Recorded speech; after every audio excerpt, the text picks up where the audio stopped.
sa dulo. Ako sa may dulo.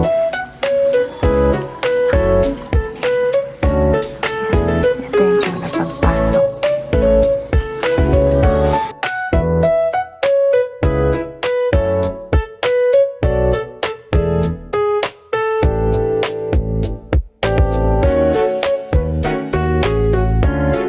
So aside dyan, meron din ditong pwesto.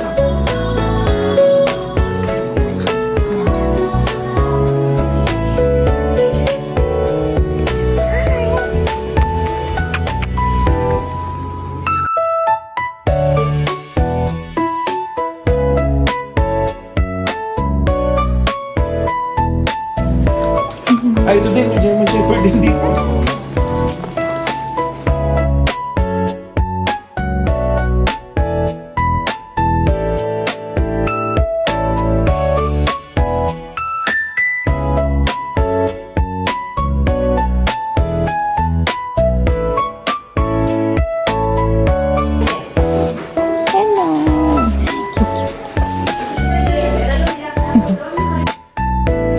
Makain ka na ano?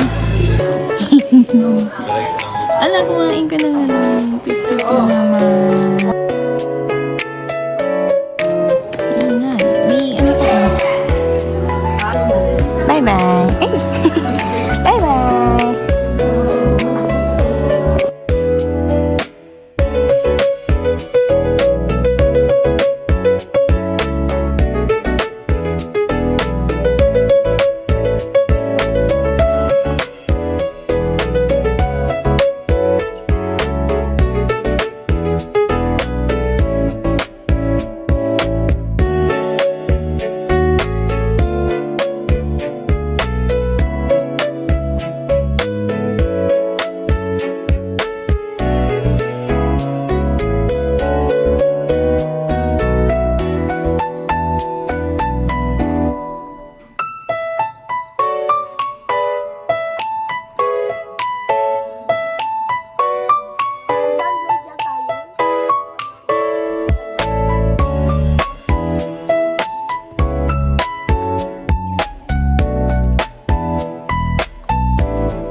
Everybody, yung binayad natin na 10 pesos is ano, napupunta po yun sa simbahan.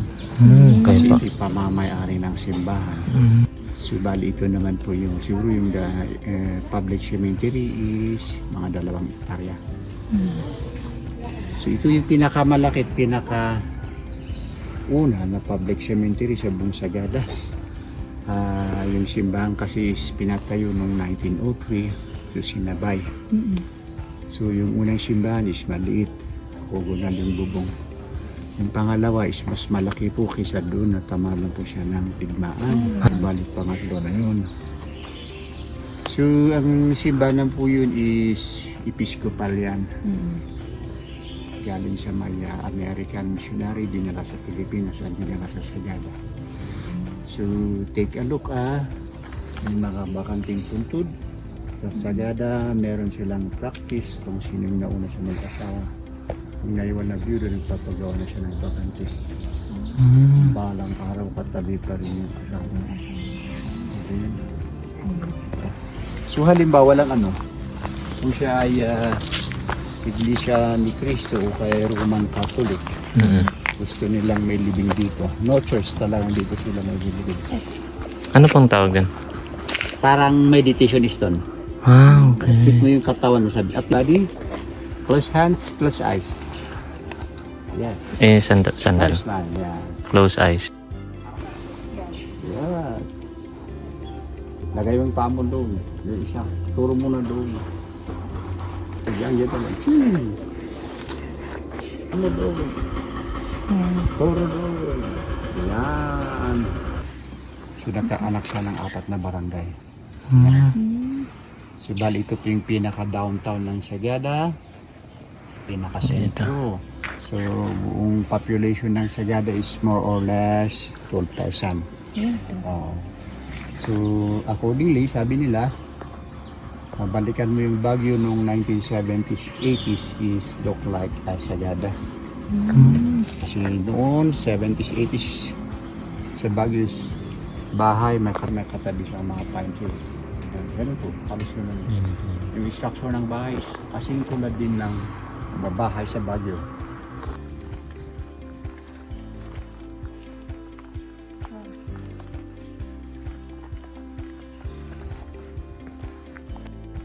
Hindi tayo sa baba.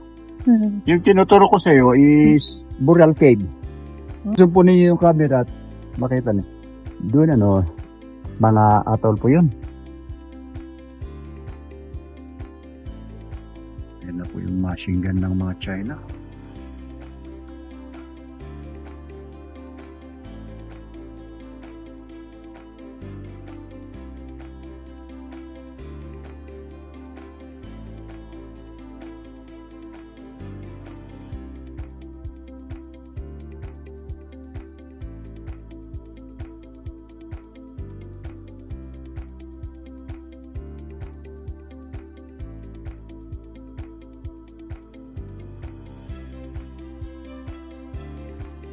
Bali ito yung sinasabi nila kape, ito po yung very native ng kape. So kakaiba po siya. Ito yung kape na nabubuhay po sa may lilim. Hindi lang yun. Nabubuhay po siya sa may matataas na lugar. Hindi po siya nababagay sa mga lowland. Pag maganda po yung pagtatanim, umabot po yung edad na more than 100 years. Tawag po dyan is Typica Arabica. Ito naman po is yung galing sa may provincial agriculture. Nabubuhay siya ng mahigit daw. Accordingly, more or less 50 years. So, mga taniman ng kape yan. So, halos... Matagal din po pala. 50 years din po pala yung tinatawag. So, halos mas bata yung kape ko ng 3 taon. Nauna ito ng 3 taon eh. Yung hanggalan ng pamamayari ng simbahan is yung, yung wall. Ayan. Hanggang yun sa kabila. So, this is now individual. Meron tayong makikita doon isang ataw. Go and look po. Pwede mo paano? Yes. Okay. Lapitan po ninyo. Para na-video ko din po. Okay. Hindi po siya yung pinakauna dyan. Kasi ako nakipag-ibig sa kanya. 2008. Meron po yung sobrang kinalawang na para may lagay po yung bago. Kailangan namin kinalampag yung luma and then yung bago dinagay sa babaw. Take a look sa mga itsura ng bato. Ito daw yung katibayan ng Sagada ay lubog sa tubig noon. Oo nga, no? Parang ano sila. Maniwala kayo hindi, pag tutuntunin mo yung dingding ng bato na yan, marami kang makikita ang mga fossils na nakadikit sa mga bato. So, tingin kayo dito. Ito naman kuya pag idinikit mo yung tinga mo sa may entrance niya, meron kang maririnig na away ng multo sa loob. Subukan mo. Go. Dito. Subukan. Ayan naman yung tenga mo daw. At least 10 seconds. Balik ka dito, sir. Okay? Sure, para marinig mo yung naririnig yan, yung ilong mo itutok mo dito.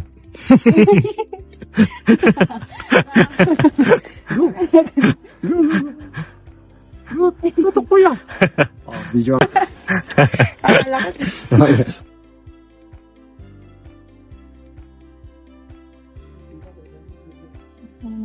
Hindi lapit.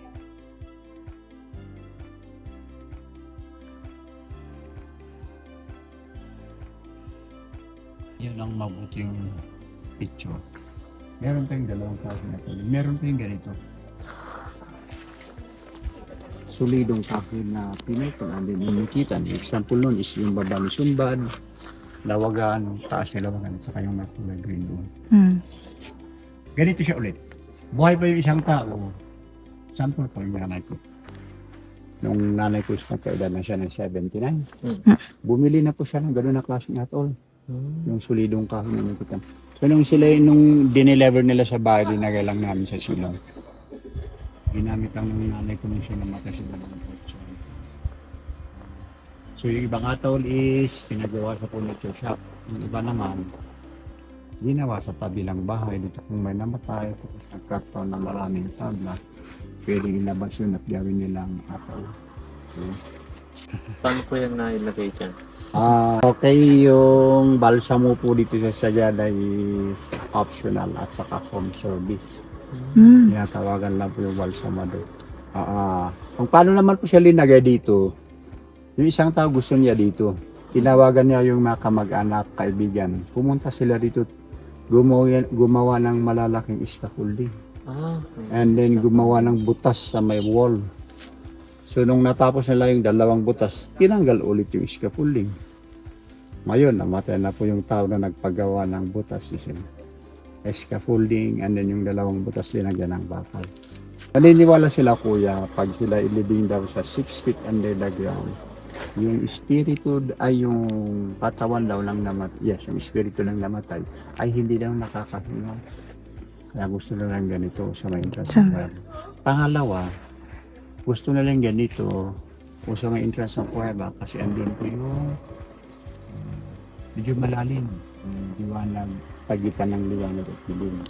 So, gusto lang ganito para daw safety sa mga animal.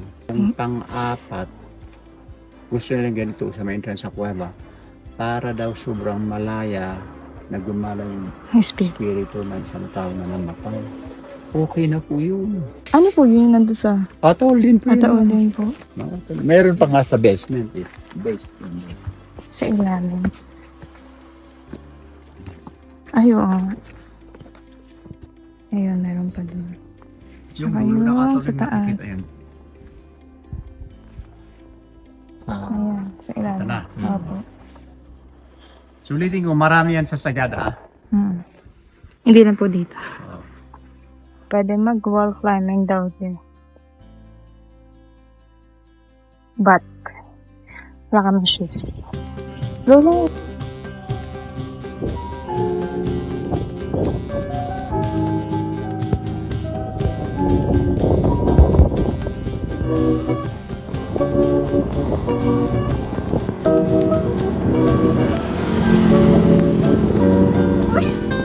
Balikan naman dito.